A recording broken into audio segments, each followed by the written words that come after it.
네, 요한복음 12장 1절부터 11절까지 말씀입니다.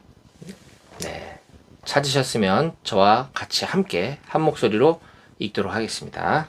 시작. 6월절 엿새 전에 예수께서 베다니에 이르시니 이곳은 예수께서 죽은 자 가운데서 살리신 나사로가 있는 곳이라. 거기서 예수를 위하여 잔치할새 마르다는 일을 하고 나사로는 예수와 함께 앉은 자 중에 있더라. 마리아는 지극히 비싼 향유 곧 순전한 나드 한 근을 가져다가 예수의 발에 붓고 자기 머리털로 그의 발을 닦으니 향유 냄새가 집에 가득하더라. 제자 중 하나로서 예수를 잡아줄 가룟 유다가 말하되 이 향유를 어찌하여 300데나리온에 팔아 가난한 자들에게 주지 아니하였느냐 하니 이렇게 말하면 가난한 자들을 생각함이 아니요 그는 도둑이라. 돈꾀를 맞고 거기 넣는 것을 훔쳐가미러라. 예수께서 이르시되 그를 가만두어 나의 장례할 날을 위하여 그것을 간직하게 하라. 가난한 자들은 항상 너희와 함께 있거니와 나는 항상 있지 아니하리라 하시니라. 유대인의 큰 무리가 예수께서 여기 계신 줄을 알고 오니 이는 예수만 보기 위함이 아니요 죽은 자 가운데서 살리신 나사로도 보려 함이러라. 대제사장들이 나사로까지 죽이려고 모의하니 나사로 때문에 많은 유대인이 가서 예수를 믿음이러라. 아멘. 아멘. 네, 여러분들 설 연휴 잘 보내셨나요? 4일이 길 것 같았는데 벌써 오늘이 마지막입니다. 연휴가 금방 지나갔어요. 아쉽지만 또 뭐 연휴가 지나서 아쉬운 것뿐만 아니라 너무 오랜 세월 동안 지금 계속되고 있는 이 코로나 때문에, 코로나 전염병 대유행 때문에 우리가 참 힘들고 답답하고 어려운 시간들을 보내고 있는 것 사실입니다. 하지만 우리에게는 예수님이 계시기 때문에 이 힘든 시간들도 여러분들 넉넉히 잘 감당하며 이겨낼 수 있으리라 저는 믿습니다. 예. 이제 설 연휴를 앞두고 조금 방역을 타이트하게 한 감이 없지 않아 있기 때문에 이제 연휴 지나고 나면 뭐 큰 확진자가 대다수 이렇게 나오지 않는 한 다시 좀 방역 기준이 좀 완화되어져서 경제도 살리고 또 예배도 회복되고 그래서 우리가 다시가 아니라 우린 처음이겠죠. 우리가 곧 만나서 얼굴과 얼굴을 마주보고 예배하게 될 그날이 금방 곧 오게 될 줄로 기대합니다. 네, 조금만 우리 힘을 냅시다. 아멘. 네. 오늘 연휴 기간인데 오늘은 예배 인원이 상당히 적어요. 안타깝네. 우리가 원래 많지도 않았지만 오늘 더 적어서 어찌된 일인가 싶은데, 예, 그래요. 아무튼 뭐 우리 이 시간에 우리 주님만 바라보며 주님만 생각합시다. 지난 주일날 우리 요한복음 11장 45절에서 57절까지 말씀을 가지고 비록 억울한 일을 당해도 라고 하는 제목으로 하나님의 말씀을 나눴습니다. 지난 시간에 나눴던 우리 말씀을 잠깐만 짧게 좀 리뷰해보면 예수님께서는 죽은 나사로를 살리셨죠. 다시 살리셨습니다. 그것을 현장에서 눈앞에서 지켜본 사람들의 반응은 두 갈래로 갈리게 됨을 우리가 보았습니다. 많은 이들은 그 놀라운 사건을 경험하면서 예수를 믿게 되었다라고 성경은 우리들에게 가르쳐주고 있는 반면 또 다른 어떤 무리들, 소위 기득권, 종교 기득권자들, 종교 지도자들이라고 하는 바리새인들과 대제사장들은 오히려 자기들이 존경받고 자기들이 인정을 받아야 하는데 그 관심이 온통 그것이 믿음이 저 예수라고 하는 사람에게로 쏠리게 될까봐 그것을 의식한 나머지 급기야는 선을 넘지 말아야 되는데 선을 넘어서게 됩니다. 저 예수를 잡아 죽이기로 모의한 것이죠. 예수님은 죄가 없으신 분인데 억울하게 인간들에게 죄를 뒤집어 쓰고 억울한 죽음을 당하시게 됩니다. 원래 죄라는 것은 그 값을 치러야 하는 게 마련인데 그 대가를 지불해야 되는데 예수님이 그냥 억울하게 힘이 없어서 무능해서 죽으신 것이 아니라 우리의 죄로 인해서 우리가 죽었어야 될 것을 본인이 감당하시고자 일부러 죄를 덮어쓰고 죽으시게 되는 거죠. 세상적인 시각으로 인간적인 눈으로 바라볼 때는 예수님처럼 억울한 사람이 없습니다. 죄도 없는데 억울하게 죽으셨으니까요. 하지만 하나님의 그 놀라운 계획과 원대한 구속 사역 안에서의 예수님의 억울한 죽음은 결코 억울한 것이 아니다 라고 하는 것을 우리가 보았습니다. 이것은 예수님을 따르는 자라고 하는 별명이 붙은 그리스도인, 예수를 닮은 사람, 저 예수 같은 사람들이라고 하는 별명이 붙은 단어인 그리스도인이라고 하는 저와 여러분들, 또 스승인 예수님을 배워서 그분의 삶을 쫓아가고자 하는 예수 그리스도의 제자인 저와 여러분들도 우리가 그리스도인이라는 명찰 달고 살아가다 보면 그리스도인이라는 이유만으로 억울한 일을 당할 수 있다. 지금도 억울하다 라고 하는 것을 나눴습니다. 세상 사람들은 지금 코로나 시대에 방역을 중요시 하기 때문에 여러 가지 원칙과 기준들을 세워서 지키고 있습니다. 근데 그 방역의 원칙과 기준 중에는 억울한 것들이 많아요. 소위 5인 이상 집합 금지 때문에 교회는 그래도 촬영 동영상 영상 예배를 위한 필수 인원은 허용한다고 선심 쓰듯이 얘기하지만 5인 이상 이것이 많은 우리 예배의 발목을 잡는 것도 사실입니다. 집에 우리 교인들이 모여서 함께 예배 드리려고 해도 이웃에서 봤을 때 저 집에 사람들이 많이 들어간다. 옆집에서 찬양 소리가 엄청 크게 들린다. 저기 많은 사람들이 모여 있는 것 같다. 그러면 신고를 합니다. 그러면 나와서 조사를 해요. 몇 명 있는지. 그래서 인원수가 많으면 방역 기준 준수하지 않았다. 그래서 과태료를 부과합니다. 그리고 신고자에게는 그 과태료의 일부를 포상금으로 줍니다. 이게 뭡니까? 억울합니다. 네. 이게 우리나라에서 지금 오늘날 일어나고 있는 현실이에요. 그런 일들을 저는 직접 들었습니다. 비단 이런 것뿐만 아니라 많죠.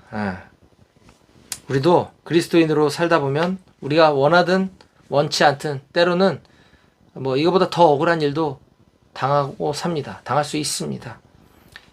저도 인간인지라 이런 얘기 들으면, 이런 일을 겪으면 저도 혈기가 올라옵니다. 욱하죠. 분노가 치밀어 오릅니다. 하지만 우린 그럴 필요가 없다. 이 말씀을 통해서 우리가 위로를 받을 수 있다 하는 것입니다. 낙심할 필요가 전혀 없습니다. 하나님의 그 섭리와 계획 안에서 결코 억울한 일이란 없다 하는 것이죠. 억울한 건 인간적인 기준으로 억울한 것 뿐이지 하나님의 기준으로 봤을 때는 그 모든 억울함이 우리가 느낄 때 억울하다고 여겨지는 그러한 것들이 하나님 안에서는 그것이 선한 일이다 라고 하는 것을 알았어요. 지금 당장은 그 선함이 무엇인지 이해할 수 없어도, 알 수 없어도 그건 결국 하나님은 선하신 분이시기 때문에 모든 것이 선하다 하는 것이었습니다. 자, 이제 오늘은 요한복음 연속 설교 이어지는 12장 1절부터 11절까지 본문 말씀을 가지고 함께 좀 말씀을 나눌 텐데요. 오늘 말씀의 제목은 은혜로 사는 사람의 헌신, 자기 의로 사는 사람의 가식이라고 하는 제목입니다. 뭔가 두 가지를 대조하고 있죠. 은혜로 사는 사람의 헌신, 자기 의로 사는 사람의 가식. 이 말씀으로, 이 제목으로 하나님 말씀 오늘 증거하도록 하겠습니다. 오늘 본문의 시작은 오늘의 이 배경을 설명해 주고 있습니다. 시간적인 배경이 언제이고 장소적인 배경이 어디인지 오늘 본문 요한복음 12장 1절을 함께 읽어보도록 하겠습니다. 6월절 엿새 전에 예수께서 베다니에 이르시니 이곳은 예수께서 죽은 자 가운데서 살리신 나사로가 있는 곳이라. 예. 시간적으로는 지금 6월절 엿새 전이라고 얘기해주고 있습니다. 6월절은 유대인들의 민속 대명절이죠. 우리가 지금 우리 한민족의 민족 대명절인 설날 연휴를 보내고 있는 것처럼 유대인들의 대명절인 6월절을 엿새 일주일 앞두고 있는 시점이다 라고 우리들에게 가르쳐주고 있고요. 공간적으로는 베다니라고 하는 지역인데 이 베다니가 어딘지에 대해서 친절하게 설명해주고 있습니다. 우리는 지금 지난 시간부터 쭉 11장부터 요한복음을 보아왔기 때문에 이 베다니가 어디구나, 그러니까 지리적으로 위치가 어디가 아니라 거기가 어떤 사람들이 살고 있는지 알지만 혹시 모를 독자들을 위해서 요한복음의 저자는 이 베다니라고 하는 지역에 대해서도 친절하게 부연 설명을 해주고 있습니다. 이곳은 예수께서 죽은 자 가운데 살리신 나사로가 있는 곳이라. 예수께서 지금 베다니 오셨는데 이 베다니는 앞서 11장에서 죽은 자 중에 살리신 나사로가 살고 있는 곳이다라고 설명해 주고 있는 거예요. 자, 그런데 오늘 이 본문과 동일한 사건을 기록해 주고 있는 마태복음 26장과 마가복음 14장에서는 좀 더 자세히 이 부분을 설명해 주는데 여기에 없는 내용이 거기에 나옵니다. 이걸 우린 병행 구절이라고 해요. 같은 본문을 다른 저자가 다르게 다르다기보다는 여기에 모자란 부분, 부족한 부분을 거기서 부연해주고 있다라고 보면 정확하겠죠. 자, 마가복음 14장 3절입니다. 예수께서 베다니, 여기까지는 똑같죠? 예수께서 베다니 나병 환자 시몬의 집에서 식사하실 때에, 지금 우리 요한복음에 없는 사람의 이름이 등장했어요. 나병 환자 시몬. 나병 환자 시몬을 예수님이 고쳐주셨나 봐요. 근데 그거에 대한 설명은 복음서의 기록은 되어 있질 않아요. 하지만 충분히 유추할 수 있겠죠. 그래서 아마 기록하지 않았을 것 같아요. 지금 예수님이 가신 이 베단이라고 하는 마을은 마태와 마가가 기록할 때는 나병 환자 시몬의 집이라고 표현을 하고 있고요. 요한복음은 예수께서 죽은 자 가운데서 살리신 나사로가 사는 곳이다. 이렇게 얘기를 하고 있어요. 그러니 이 두 가지를 조합을 해보면 요한은 베단이라고 하는 마을을 조금 나사로를 얘기하면서 설명해주고 있는 것이고요. 마태복음과 마가복음에는 그걸 조금 더 베다니에서 조금 더 줌인, 좀 더 잡아당겨서 나병 환자 시몬의 집이다. 집에 지금 계속 식사하고 계신다라고 얘기해주고 있는 것이죠. 이처럼 성경은 이렇게 입체적으로 보면 굉장히 재미있어요. 그리고 미처 몰랐던 부분이 발견되기도 하거든요. 그래서 오늘은 그 장소적인 배경 하에서 있었던 사건을 기록하려고 말씀을 나누려고 하는데, 어쨌든 이 나병 환자 시몬 또는 죽은 자 가운데서 다시 살리신 나사로가 중심 인물이 아니라 예수님이 오늘 이 본문의 핵심 인물이다라고 하는 것이에요. 특히 지금 그 베다니에서는 큰 마을에 잔치가 벌어졌는데 그 잔치의 주인공은 나병이 나은 시몬도 아니고 죽었다가 살아난 나사로도 아니고 예수님이 잔치의 주인공이다라고 지금 요한복음 12장 2절은 우리에게 이렇게 이야기하고 있습니다.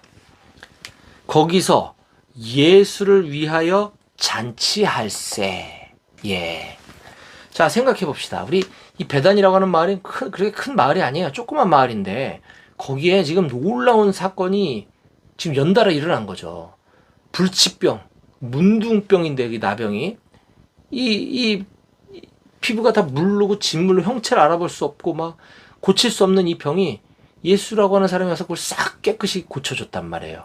그리고 이미 죽어서 장례까지 치르고 시체가 썩기 시작했던 그 나사로가 다시 살려주신다는 거예요, 예수님이. 그러니 이거는 마을의 엄청난 잔치인 거죠. 축제인 거죠. 그 잔치가 지금 시몬이라고 하는 사람 집에서 있었다 하는 것입니다.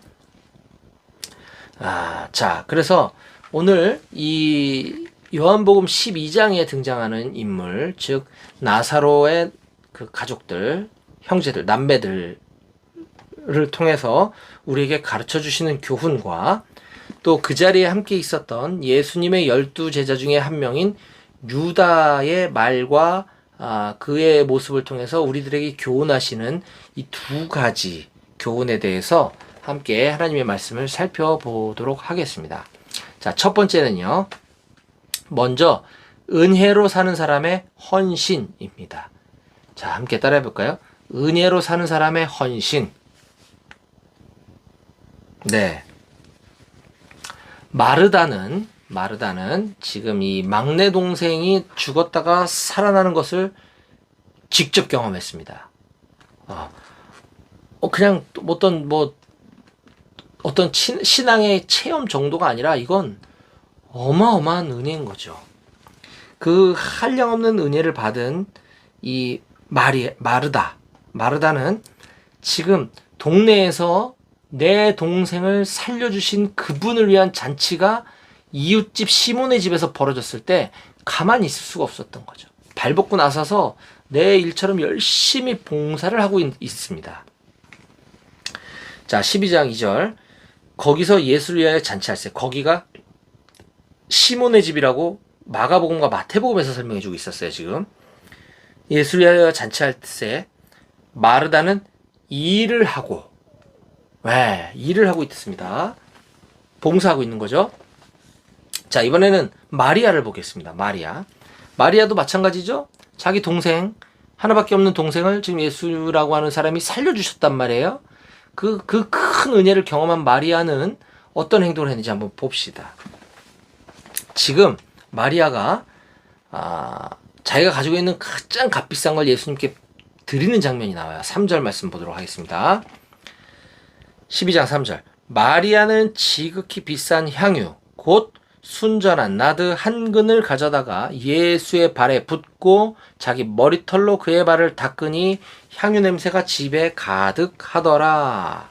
아멘. 지금 마리아가 뭘 드렸다고 성경은 기록하고 있나요? 향유. 그렇죠. 향유. 그런데 그것도 그냥 향유가 아니라 지극히 비싼 향유래요. 지극히 비싼 게 도대체 얼마짜리야? 10만원? 100만원? 모르겠어요. 근데 이제 그 양이 지극히 비싼 향유인데 그 양이 순전한 나드 한 근이라고 얘기를 하고 있습니다. 순전한 나드 향유. 지극히 비싼 향유인데 한 근이구나. 그래도 도무지 감이 없어요. 그래서 그게 얼마라는 거야? 이것에 대해서 거기에 있었던 예수님의 최측근, 예수님의 핵심 제자 12명 중에서도 회계를 담당했던 유다라고 하는 제자가 그 가치에 대해서 정확하게 다음과 같이 환산을 해주고 있습니다. 우리들을 위해서. 자, 볼까요? 12장 4절과 5절입니다. 제자 중 하나로서 예수를 잡아줄 가룟 유다가 말하되 이 향유를 어찌하여 300데나리온에 팔아 가난한 자들에게 주지 아니하였느냐 하니. 드디어 여기서 그 향유의 시가를 우리가 들을 수 있었습니다. 회계 담당이니까 확실히 정확한 거예요. 그 향유, 마리아가 지금 바친 그 향유는 300데나리온어치에 해당된다라고 지금 얘기해주고 있는 거죠. 근데 데나리온이 또 뭔지 모르겠어요. 우린 지금 달러면 달러고 원하면 원하고 엔하면 엔하고 이게 대충 환산할 수 있겠는데 데나리온이라니까 또 모르겠네. 자, 데나리온이라는 화폐 단위는 오늘날로 따지면 근로자의 노동자의 하루 일당에 해당하는 가치의 돈이라고 합니다. 근로자 노동자의 하루 품삯 하신 거죠. 일당인 거예요. 자, 그러면 300데나리온이라고 했으니까 300일의 어치에 해당되겠죠. 자, 그러면 자, 오늘날도 1년 52주 주일이 있단 말이에요. 그때는 안식일이었지만 어쨌든 1년에서 안식일 빼고 뭐 명절 빼고 못 빼고 하면 사실 1년치 연봉보다 큰 돈이에요. 그죠? 365일 중에 52주만 빼도 벌써 며칠 안 남는데 거기에 명절 한번 지낼 때마다 며칠씩 쉬잖아요, 이 사람들은. 그러니까 그거 다 빼면 1년 연봉보다 조금 더 많은, 어떻게 보면 상여금까지 포함된 연봉이라고 할까? 그 정도로 우리가 한번 감 잡을 수 있을 것 같아요. 굉장히 비싼. 1년 동안 내가 번 돈을 하나도 안 쓰고 꼬박 모아서 그걸 다 바쳤다라고 하는 것이죠. 마리아의 헌신이 얼마나 값진 것이었는가 우리가 깨달을 수 있는 것입니다. 평범한 가정에서 자란 이 마리아의 이러한 헌신은 결코 쉽지 않았을 것 같습니다. 우리 보고 하라면 시험 드는 사람이 많을 거예요. 그런데 이것은 하나님의 은혜, 예수님의 은혜를 경험한 사람에게 있어서는 그다지 힘든 일이 아니다 라고 하는 것이죠. 돈이 많고 적고 비싸고 싸고의 문제가 아니라는 겁니다. 헌신이라고 하는 것은 돈 많은 사람이 할 수 있는 것이 아닙니다.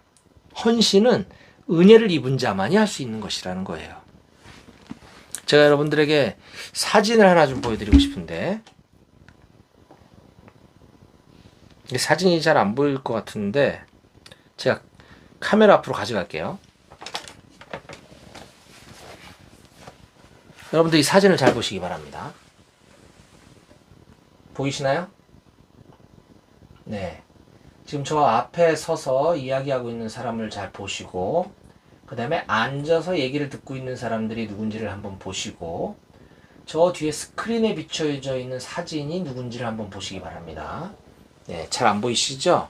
자, 그래서 다음 사진을 한번 보여드릴게요.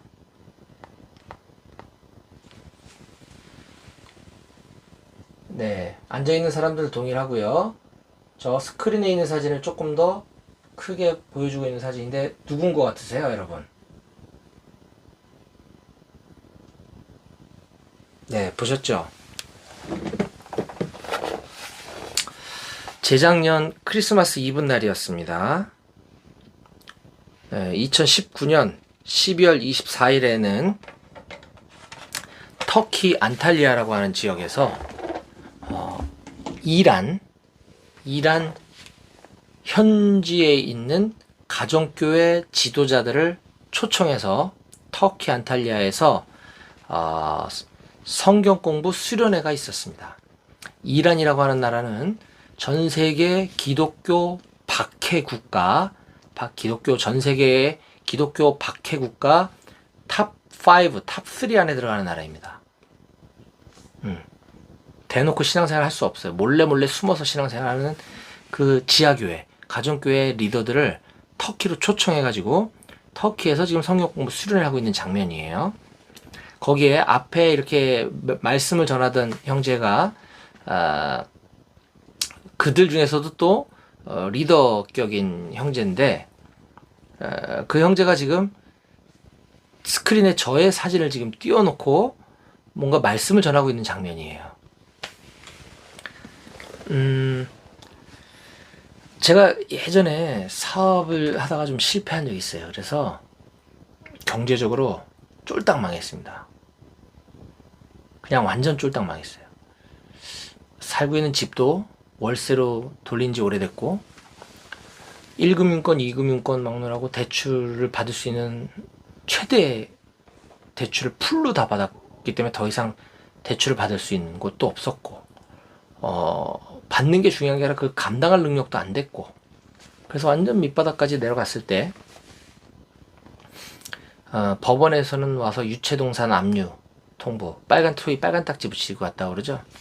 그래서 불과 며칠 뒤면 저희 집이 이제 법원에서 와서 경매로 다 재산들, 가전제품이고 뭐고 다 처분하고 길바닥에 내앉기 직전까지 간 적이 있었습니다. 그때 하나님께서 저를 만나주셔서 제가 오늘까지 이렇게 정말 은혜로 살아오고 있는데요. 그 은혜를 제가 경험하고 나니까 그 정말 경제적으로 재정적으로 완전 죽기 직전에 하나님이 건져주셨거든요. 그게 중요한 게 아니라 그 시간 동안에 하나님이 살아계시다는 것을 저한테 분명하게 깨닫게 해주셨거든요. 하나님 살아계시구나. 나의 이 어려움을 알고 계시구나. 하나님께서 이걸 해결해 주시겠다고 약속해 주고 계시구나. 이걸 깨닫고 나니까 그 다음에 저에겐 이 돈이 두려움이 대상이 아닌 거예요. 상황은 변하지 않았지만. 그때 제가 CCC 그 선교사님 중에 그 이란 사역을 하고 계시는 한국 선교사님을 제가 그 후원 헌금 해드리고 있었어요. 선교헌금을 CCC에 이렇게 헌금하고 있었거든요. 많지 않았지만. 근데 제가 이렇게 정말 먹을 것도 없고 입을 것도 없고 이 경제적으로 지금 거의 지금 파산까지 간 상황에서도 제가 그 헌금을 끊어본 적이 없어요. 저는 그거를 뭐 내세우거나 자랑해 본 적이 없는데 그 선교사님은 그게 너무 고마우셨었는가 봐요. 왜냐면 저의 처지와 형편을 이제 서로가 이제 기도해주고 있기 때문에 소식 듣고서 이제 알고 계신데도 불구하고 저의 상황을 아시는데 이게 이 정도면은 이 형제가 너무너무 힘들 텐데 선교헌금을 계속 보내는 거예요. 거기에 감동을 받으셔서 제자들에게 이란인들에게 그걸 이렇게 말씀을 해주신 거예요. 그래서 그 말씀을 들은 이란 현지인 리더가 감동을 받아서 지금 지하교회 리더들을 모아놓고 수련하는 장면에서 헌신이라는 주제로 설교 말씀을 전하면서 저의 그러한 사례들, 한국에 이런 사람이 있다 뭐 해가지고 우리 리더를 이렇게 선교헌금 보내주시는 분인데 그가 이렇게 힘들 때에도 선교헌금 한 번도 멈춘 적이 없다더라. 이 말씀을 지금 나누고 있는 것이거든요.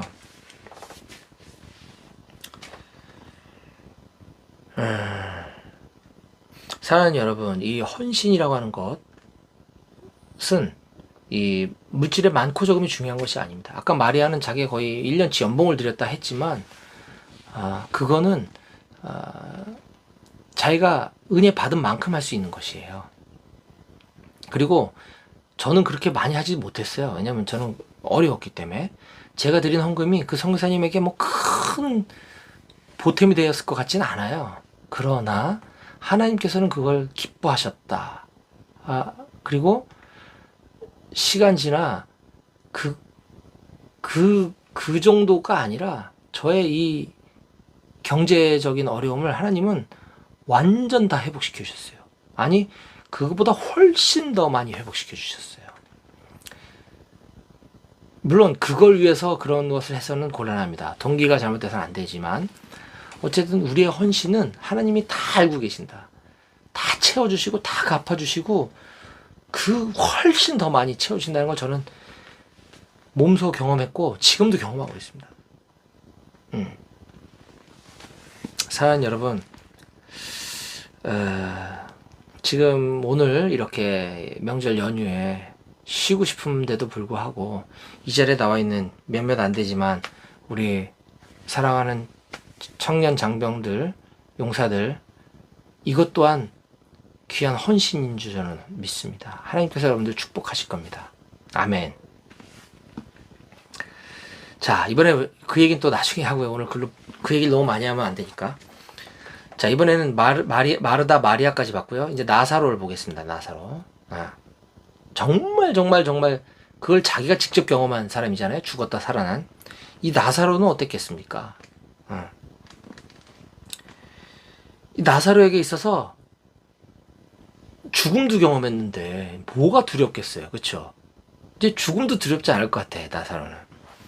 오늘 이 본문에는 큰 잔치가 벌어졌다 그랬어요. 그런데 이 나사로를 통해서 또 많은 사람들이 예수님을 믿게 됐다 그랬어요. 그걸 직접 본 사람들과 또 나사로에게 어떻게 어떤 일이 일어났던 거야? 얘기 좀 해봐. 그래서 또 나사로에게 간증도 들었을 거예요. 그래서 많은 사람들이 예수를 믿게 됐다고 지금 12장 11절에 이렇게 이야기하죠. 나사로 때문에 많은 유대인이 가서 예수를 믿음이 일어라. 네. 그러면 지금 나사로는 막 이렇게 우쭐해져 있을까요? 교만해져 있을까요? 자, 지난 시간에 11장에 보면 그 예수가 나사로를 살렸다는 얘기를 듣고 종교 지도자들, 기득권자들이 예수를 죽이려고 모의했다 그랬습니다. 예, 요한복음 11장 53절에 이날부터 그들이 예수를 죽이려고 모의하니라. 예, 그러면서 57절에 대제사장들과 바리새인들이 누구든지 예수 있는 곳을 알거든 신고하여 잡게 하라, 이런 명령을 내리는 장면이 있었습니다. 지명수배가 내려진 상태인 거예요. 그 상황에서 지금 베다니에서는 지금 마을 잔치를 벌이고 있는 거죠. 그것도 누구 때문에? 나사로 나 때문에. 네. 지금 나사로로 지금 잔치가 중요한 게 아니에요. 자기 살아났고, 일단 살아났고 지금 예수는 잡으라고 지금 명령이 떨어졌고, 까딱하면 자기도 죽게 생겼거든요. 지금 두려워야 되는 상황인데 지금 나사로는 전혀, 오히려 담대하게 예수님의 식탁에 나아가서 예수님 곁에서 밥을 먹는 이런 지금 모습까지 보여주고 있습니다. 2절에 그런 얘기가 나오잖아요. 거기서 예수를 위하여 잔치할세 아까 마르다는 일을 하고 나사로는 예수와 함께 앉은 자 중에 있더라. 지금 예수는 잡아 죽이라고 지금 누구든지 예수 있는 사람, 있는 곳 아는 사람은 신고해 라고 한 지명수배가 떨어졌고, 그 예수는 지금 내 옆에 있고 나 때문에 이런 일이 벌어졌고 지금 까딱하면 나도 잡혀가게 되는 이 상황 가운데 지금 나사로는 전혀 요동하거나 두려워하지 않고 있다라고 하는 것입니다. 이와 같이 예수님의 은혜를 아는 자들, 예수님의 은혜를 입은 자들에게는 삶에 있어서의 헌신이 막 이렇게 억지로 한다거나 힘겹게 하는 것이 아니라 자연스럽게 나오는 일이다라고 하는 것을 우리는 알 수 있습니다. 은혜 입은 사람들의 헌신, 자연스럽다 하는 것이죠. 자, 그러면 오늘 이제 두 번째 교훈을 좀 살펴볼 텐데, 그 나사로의 남매들과 정반대의 또 한 사람이 등장을 하는데요. 요한복음에서 처음 나옵니다. 이 사람에 대한 이야기가. 그 앞에 이 사람에 대한 이야기는 전혀 없어요. 그러다 지금 처음 소개하면서 그 사람을 뭐라고 소개하는지 한번 봅시다. 4절과 5절입니다. 제자 중 하나로서 예수를 잡아줄 가룟 유다가 말하되 이 향유를 어찌하여 300데나리온에 팔아 가난한 자들에게 주지 아니하였느냐 하니. 처음 등장하는 인물치고는 저자가 좀 기분 나쁘게 소개를 하는 거죠. 예수님의 제자 중 하나인데 예수를 잡아줄 사람이야, 이 사람은. 이렇게 얘기하는 거예요. 굉장히 부정적인 이미지로 예수님의 제자 유다를 그려내고 있습니다. 자, 그러면서 이 가룟 유다를 앞에 그 삼남매 그 은혜를 입은 사람으로서의 헌신과 대조시키기 위해 이 가룟 유다를 어떻게 그려내는가에 대해서 저는 한마디로 이렇게 정의하고 싶습니다. 자, 두 번째 오늘 우리에게 주시는 교훈인데요. 자기 의로 사는 사람의 가식. 아까는 은혜로 사는 사람의, 은혜 입은 사람의 헌신. 지금은 자기 의로 사는 사람의 가식이라고 하는 것이죠. 자, 여기서 가룟 유다라고 할 때 이 가룟이라고 하는 말은 유다의 출신지를 말하는 겁니다. 지역 이름을 말하는 거예요. 가룟 지방 출신의 유다라는 거죠. 근데 이걸 사람들이 습관적으로 이렇게 막 발음이 어려서 그런지 가룟 유다 이렇게 얘기를 하거든요. 근데 정확한 말은 가룟 유다가 아니라 가룟 유다입니다. 이와 비슷한 말이 오늘날에 여러분들 유튜브 많이 한다 그러죠. 유튜브. 저 오늘 이 설교 영상과 찬양 영상도 제 유튜브에 올릴 텐데, 유튜브가 맞습니까? 여러분, 유튜브가 맞습니까? 유튜브가 맞는 말이에요. 그죠? 유튜브거든요. 근데 유튜브 이렇게 하거든요. 참, 저 가룟 유다 이렇게 하는데, 오늘 설교 들었으니까 여러분들은 가룟 유다라는 말로 표현하시면 정확하겠습니다. 어쨌든 이 가룟 유다는 처음에 예수님의 제자로 부름받고서 엄청 신뢰를 받았던 사람이었던 것 같습니다. 왜냐하면 그가 재정을 담당했거든요. 회계 담당이었어요. 여러분들 회비들 이렇게 많이 걷고 모으고 할 때에 누가 회비를 맡습니까? 저도 저랑 친한 동기들 세 가정 부부 이렇게 모임하고 있는데 그 회비 제가 맡거든요. 왜냐면 제가 금융회사 다니기 때문에. 제가 금융회사 만드니까 통장 만들고 뭐 이게 쉬우니까. 그걸 떠나서 그런 게 아니라 가장 신뢰할 만한 사람, 믿을 만한 사람에게 돈을 맡기지 않겠어요? 그게 가룟 유다였거든요. 그런데 그랬던 가룟 유다가 나중에는 이 돈에 눈이 멀어서 자기 스승을 팔아버리는 아주 파렴치한이 됩니다. 오죽 열받았으면 요한이 이 요한복음을 쓰면서 처음부터 다짜고짜 이 가룟 유다를 막 까면서 지금 쓰고 있잖아요. 여러분들, 내 스승을 위한 지금 잔치가 벌어졌고, 내 스승, 내가 지금 존경하고 내가 따라다니는 내 스승을 위한 잔치가 벌어졌고, 그 자리에 어떤 여인이 와서 비싼 예물을 드리는 거예요. 그러면 재정 담당관으로서 고마워해야 되는 게 당연한 거 아니겠습니까? 그렇잖아요. 근데 지금 이렇게 얘기하고 있는 거예요. 아까 읽었던 것처럼 이 향유를 어찌하여 300데나리온에 팔아 가난한 자들에게 주지 않았느냐. 지금 그 비싼 거를 지금 팔아서 가난한 사람에게 주지 여기다 갖고 오면 어떡하냐. 지금 듣는 우리 예수님 얼마나 뻘쭘했겠습니까? 그 민망하지 않았을까요? 그런데 얼핏 요 부분만 딱 들으면 지금 가룟 유다의 이 대목만 들으면 이 사람 되게 합리적인 사람이네. 굉장히 정의롭고 되게 뭐랄까 이 약자들을 돌보는 사람이구나. 멋있네. 이렇게 볼 수가 있어요. 혹시라도 그런 사람이 있을까봐 또 이 요한복음의 저자는 그 사람 그런 사람이 아니거든 이라고 또 부연 설명해 줍니다. 자, 뭐라고 부연 설명해 줄까 볼까요? 6절입니다. 이렇게 말함은 가난한 자들을 생각함이 아니요. 그는 도둑이라. 돈꾀를 맞고 거기 넣는 것을 훔쳐가미러라. 와, 정말 혹시라도 유다를 멋있게 생각할까봐 하는 사람이 있을까봐 그가 그렇게 말하는 건 가난한 사람 생각해서 그렇게 말하는 게 아니야 라고 좀 나레이션까지 해주는 거예요. 여러분, 이와 같은 일들은 오늘날에 무수히 많습니다. 네. 교회 다니는 것까지는 괜찮아. 근데 그렇게까지 열심히 이렇게 교회 다니는 거 아니야. 그 시간에 공부를 더 열심히 해서 훌륭한 대학교 들어가는 게 훨씬 값어치 있는 거야. 그렇게 교회 시간 뺏기고 그렇게 성경 읽을 시간에 토익 공부를 좀 더 해서 좋은 회사 들어가서 거기서 많은 사람들에게 영향을 끼치는 크리스찬이 되는 게 더 중요한 거야. 이렇게 얘기하는 사람들 많습니다. 가룟 유다랑 뭐가 다릅니까? 교회에 무슨 헌금을 그렇게 많이 갖다 바쳐. 11조? 그건 구약시대 때 끝난 거야. 지금 여러분들 유튜브 들어가면 11조 논쟁. 하여튼 헌금 교회에다가 그렇게 많이 갖다 바쳐봐야 목사들 호주머니로 들어가고 건물 짓는데 돈 들어가고 야 그걸로 가난한 사람들 살피고 선교지 그렇게 쓰는 거야 헌금은. 있다고 얘기하는 사람들 많습니다 여러분. 가룟 유다랑 똑같습니다. 이제 코로나 끝나면 또 이렇게 얘기하는 사람들 나올 거예요.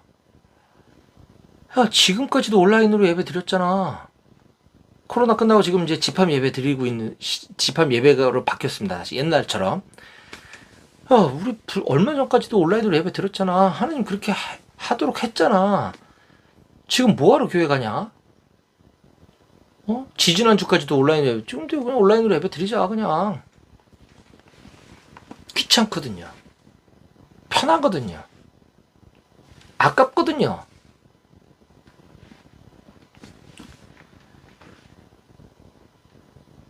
가룟 유다의 아까 그 이야기는 언뜻 들으면 매우 이성적이고 합리적이고 사회적 소외계층, 사회적인 약자들을 배려하는 것처럼 보입니다. 오늘날에도 이와 비슷한 논리로 동성애자들을 옹호하는 목사라고 하는 자들도 많습니다. 얼핏 들으면 되게 정의롭고 공의로운 것처럼 보이지만 저는 이와 같은 말들을 하는 모든 사람들을 통틀어 한 문장으로 이렇게 얘기하고 싶습니다. 자기 의로 사는 자의 가식.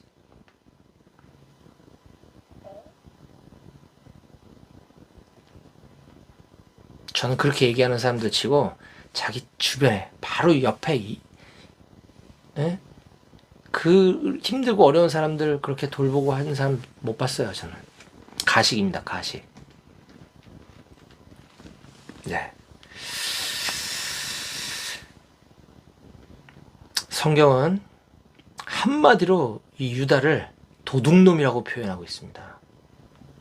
사랑하는 여러분, 저는 우리 배구교회 모든 청년 용사들이 이처럼 그럴듯한 말로, 꽤 논리적인 것처럼 보이는 말로 자기 의를 드러내며 가식적인 종교 생활하는 사람들이 되지 않기를 바랍니다. 오히려 마리아처럼 그저 묵묵히 내가 받은 은혜 생각하며 감사함으로 뭘 해도 내가 더 하나님께 드릴 게 없을까? 뭐 비단 물질뿐만이 아닙니다. 나의 열정과 나의 시간, 나의 노력, 나의 에너지, 나의 삶을 들여서 주님께 헌신하기로 다짐하고 그것이 우리의 자연스러운 일상의 삶이 되기를 주님의 이름으로 간절히 축복합니다. 기도하시겠습니다.